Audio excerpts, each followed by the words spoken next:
Are you fan of Breaking Bad? If you are one, you must have noticed this poem, Ozymandias, in a trailer of one of its seasons. The 1 minute long trailer simply consists of a voiceover reading Shelley's famous sonnet, set against shots of the stark atmospheric landscape of the New Mexico desert where Breaking Bad is set. Well, for those unaware of Ozymandias, it's a poem that tells the story of a traveler from an antique land who tells of a ruined statue of a dead ruler. You can call it a poem that tells the story of a story. In Ozymandias, the narrator of the poem meets the traveler, who tells him about the statue that he saw when he was in a desert. The traveler first noticed two huge stone legs standing without a body. Near the legs, on the sand and partially sunk into ground, was the head of the statue. On its face, despite being shattered and cracked, was a nasty, arrogant look. The sculptor who made this statue made it look very lifelike. At the foot of the statue was an engraving which read, "My name is Ozymandias, King of Kings. Look on my works, ye mighty and despair."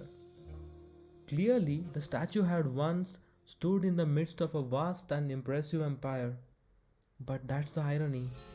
By the time the traveler sees the statue, not only is it crumbled and broken, but it's isolated and in the middle of the lonely desert. Before we analyze the poem, let's listen to it once.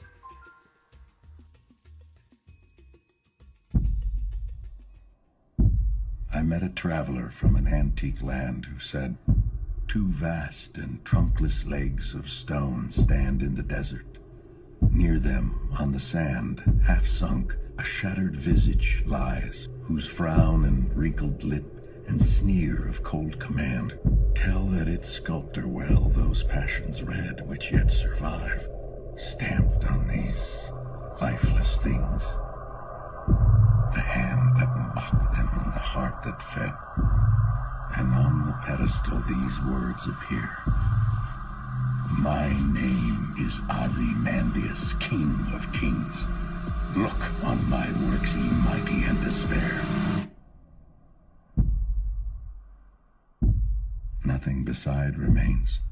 Round the decay of that colossal wreck, boundless and bare, the lone and level sands stretch far away. The poem is a sonnet consisting of 14 lines. It is unlike that of a traditional sonnet form Shakespearean. Well, for those who don't know what a sonnet is a poem with 14 lines that rhyme. The word sonnet comes from the Italian word sonetto, meaning little song, which itself derives from the word suono, meaning sound.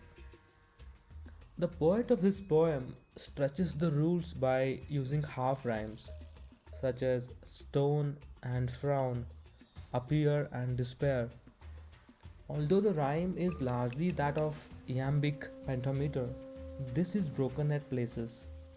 These rules that are broken hint at a poem that is going to step outside of convention and say something that is disturbing and revolutionary.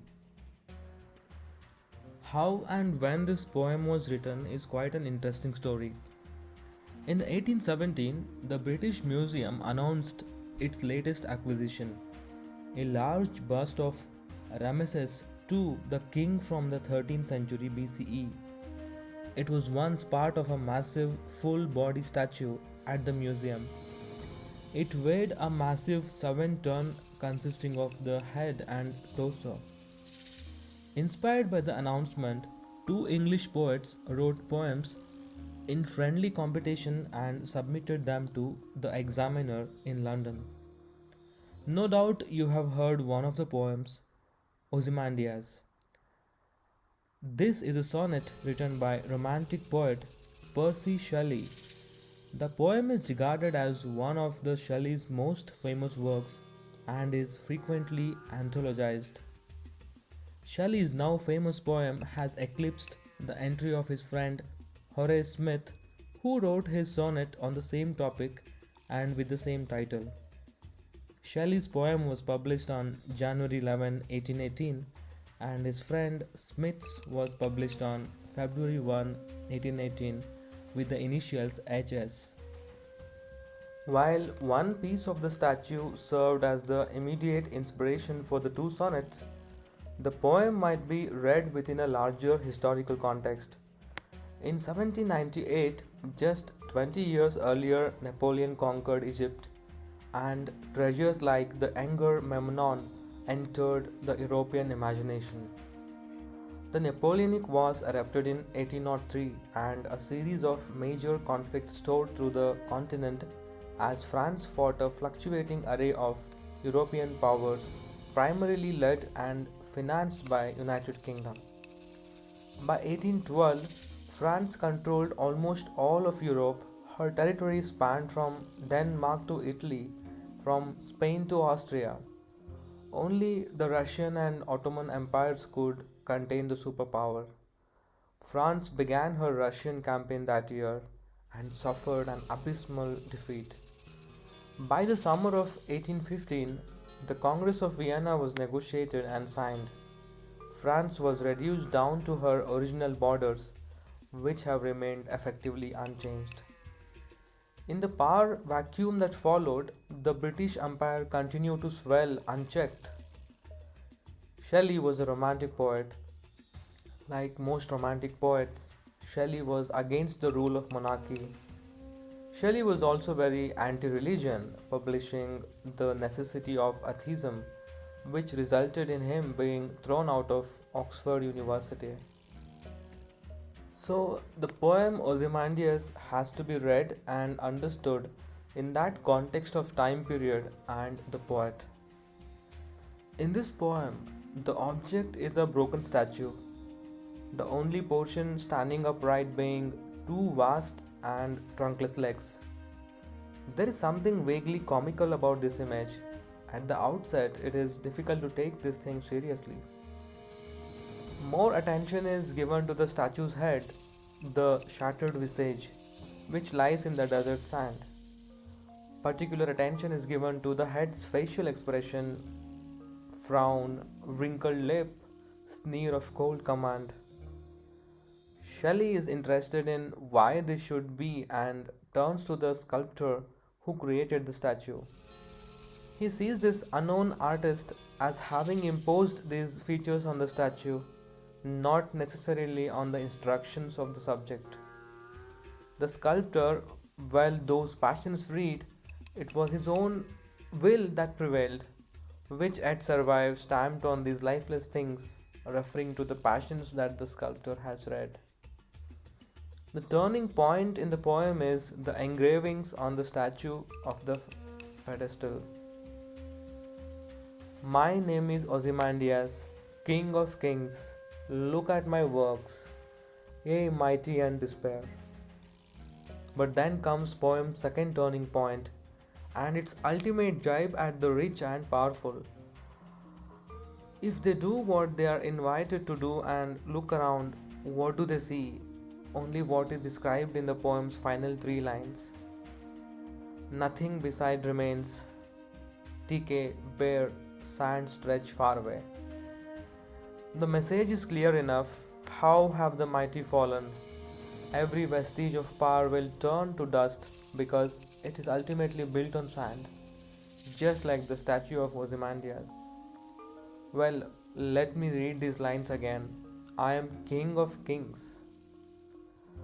Other real historic persons to have referred to themselves in such terms include Ashurbanipal, who had I am a hero, I am gigantic, I am colossal, I am magnificent, carved in a stone.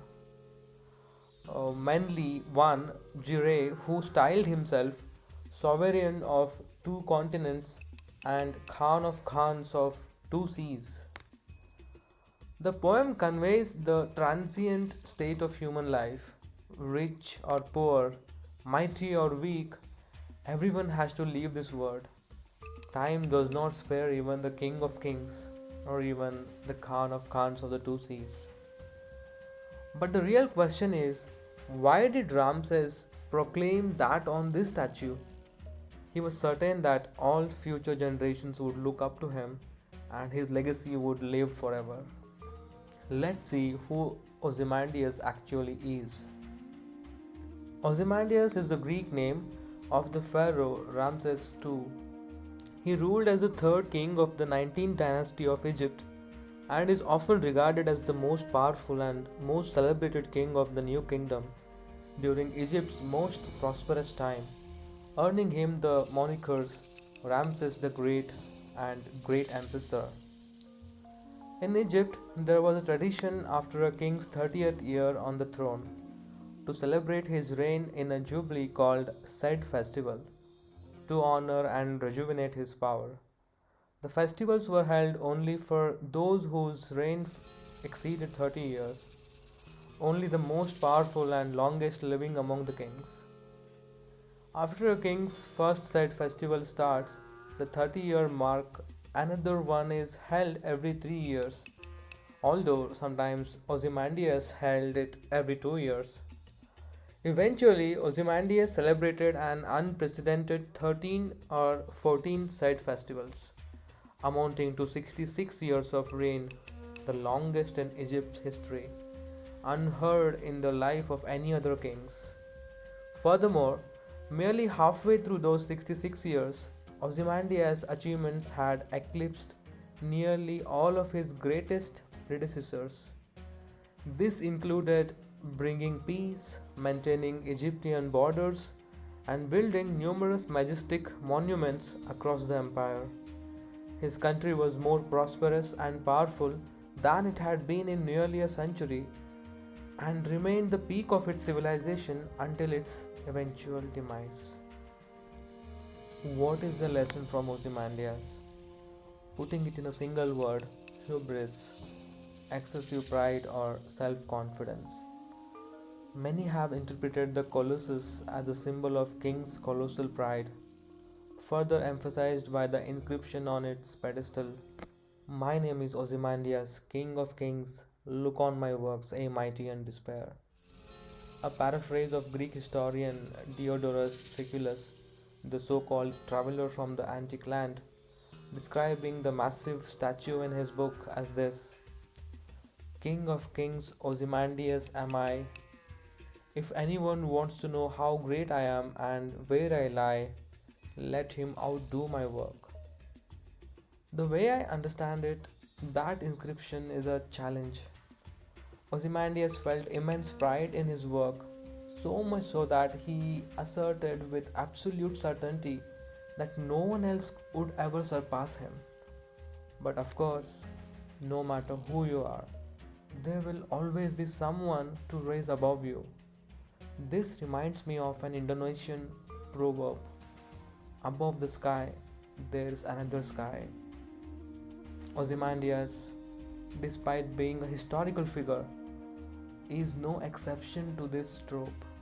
Supposedly, Shelley only took inspiration from Diodorus Siculus that nothing remains of real statue itself, not even two vast and trunkless legs of stone and shattered visage. This brings us to another lesson. Transience. Ozymandias ruled for 66 years, the longest of any pharaohs, and in that 66 years, he constructed things that lasted well beyond his time. But even then, they are not eternal. By the time we came into this world, barely anyone remembers the name Ramses II or Ozymandias. And even when someone does remember, it's not because of the man himself, but mention of him in a poem. Works A Mighty and Despair becomes really fitting in an ironic way. I did despair, of course, because there is nothing left to look upon. The earth is littered with the ruins of empires that believed they were eternal. The tragic fall of powerful men is a theme common in literature. When people take pride in their big homes, big cars, big jobs, fat bank balance, and big ego, My heart cringes at the materialistic attitudes they bring with them. I often wonder if anything I do even matters. Even the greatest men and empires they erect are transient. Their legacy is abandoned and their names are forgotten. No one defeats time, not even the great Ozymandias. It is clear that Shelley's sonnet aims to criticize empires, or at least the hubris of emperors. But is criticism a zero sum game? Does the condemning of one idea cause commending of another? If Shelley is so adamantly against empires, perhaps he is promoting some other thing. In A Poem to Outlast Empires, David Mickes argues that Shelley's Ozymandias praises poets, or at least poetry. Mickes writes, timelessness can be achieved only by the poet's words, not by the ruler's will to dominate. The fallen titan Ozymandias becomes an occasion for Shelley's exercise of this most tenuous yet persisting form, poetry. Shelley's sonnet, a brief epitome of poetic thinking, has outlasted empires. Ozymandias was written 2 centuries ago, but it's still referenced in Breaking Bad. It remains one of the most recognizable poems in English language. Its message is universal that all things go. But what about Ramses II? He ruled for 66 years. He lived for 90 years. The 19th dynasty lasted for 103 years. The Ramses period, an era comprising the 19th and 20th dynasties, lasted for 223 years.